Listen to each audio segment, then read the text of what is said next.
Well, I've been doing executive compensation and deferred compensation for about 20 years. I got started when I was at Georgetown. I earned a law degree there and a master's of English degree there at Georgetown.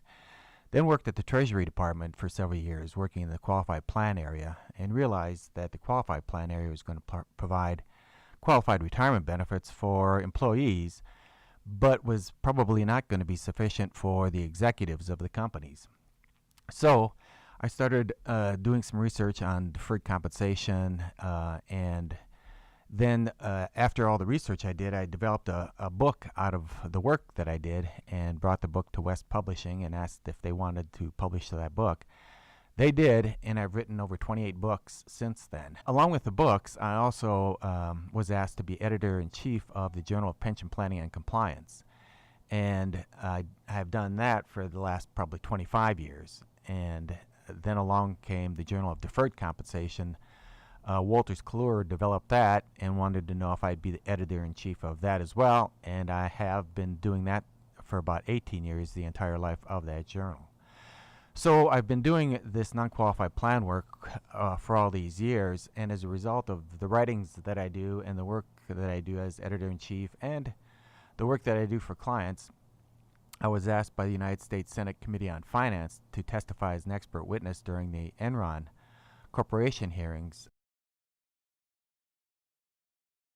One of the questions during the hearings was from Senator Max Baucus, I guess.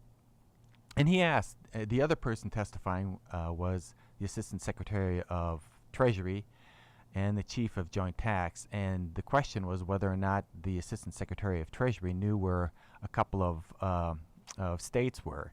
They turned out to be islands in the West Indies for which we have no tax treaty. And we all thought it might be a good idea to have maybe a field trip just to see these places. But since we don't have a tax treaty with these islands, if you offshored money in these islands they're probably just banks and sand, then there's no way to almost find it. And even if you found it, there's no incentive for them to return it. What was also important was, from the senator's point of view, is people need to get rewarded for doing a good job. If you're invested in the company and the company does well, you'll do well.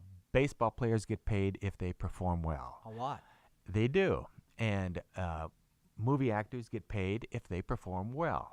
And if they serve a service and that is a reward to the company for which they work, then they should get paid. And executives likewise. If they perform really well, the company does really well, the employees will do really well.